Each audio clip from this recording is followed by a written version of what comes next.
ఇప్పుడు random blood sugar, semen analysis, diagnostic tests పై 50% discount, ఉచిత IUI మరియు IVF కన్సల్టేషన్, ఉచిత అల్ట్రాసౌండ్ స్కానింగ్ అందిస్తున్నారు. 49 అంటే సంతానం, 49 అంటే సంతోషం. ఓకే, ఇంకొక పార్లమెంట్ స్థానం చూసుకుంటే రాజమండ్రి పార్లమెంట్ స్థానం. ఇక్కడ 7 ఉన్నాయి. 7 స్థానాల్లో ఇక్కడ ఎక్కువగా తెలుగుదేశం జనసేన పార్టీ హవా అయితే ఎక్కువగా కనపడుతుంది సార్. ఇక్కడ 3 అయితే వైసీపీ పార్టీకే, 4 జనసేన టీడీపీకే చూపిస్తుంది. ఇక్కడ ఏమన్నా కొంచెం పుంజుకుందంటారా రాజమండ్రిలో?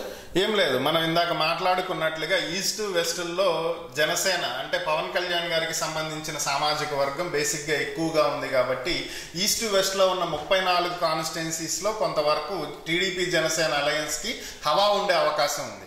దట్టు రాజమండ్రి ఏరియాలో గోరంట్ల బుచ్చయ్య చౌదరి గారు, ఆదిరెడ్డి భవానీ గారు, ఇలా కొంతమంది టీడీపీకి సంబంధించిన సీనియర్ నేతలు ఉన్నారు. సో వీళ్ళవి దాదాపుగా పోయేటువంటి అవకాశం లేదు. అంత జగన్ వేవ్లో కూడా గోరంట్ల బుచ్చయ్య చౌదరి గెలిచారు. సో ఇలాగే కొన్ని స్థానాలు టీడీపీకి పక్కాగా ఉంటాయి. సో ఆ స్థానాలు ఏం పోవు. సో కాబట్టే మీకు ఇక్కడ ఇలా కనిపిస్తుంది. అందులోని ఈ అలయన్స్ వల్ల అటు సామాజిక వర్గం కూడా ఇటు ఓటు వేసే అవకాశాలు ఎక్కువ ఉన్నాయి. సో అది కూడా ఒక కారణం. రాజమండ్రి ఎంపీ మార్గాని భరత్ అయితే చాలా కష్టపడాల్సిన అవసరం ఉందంటారు. అయితే ఈ పార్లమెంట్ స్థానంలో కానీ ఆయన నియోజకవర్గంలో కానీ ఇక్కడ ఇంకొకటి ఏంటంటే యాక్చువల్గా ఒక అన్అఫీషియల్ న్యూస్, ఇది అఫీషియల్గా మనకి బయటికి రానటువంటి అంశం.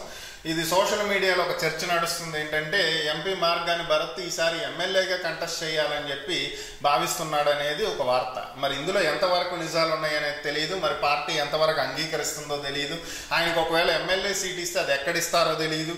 లేదు యాజ్ ఇట్ ఈజ్ ఎంపీగానే పోటీ చేయమని చెప్తారో లేదో తెలియదు. ఆయన సాయి శక్తులు ఆయన చేయగలిగింది అయితే ఆయన చేశాడు, ప్రయత్నించాడు. ప్రజా సమస్యలు తీర్చడానికి కరోనా టైంలో కూడా ఆయన రచ్చబండ లాంటి కార్యక్రమాలు నిర్వహించాడు, కష్టపడ్డాడు. బట్ ఫలితం ఏ విధంగా ఉంటుందనేది చూడాలి.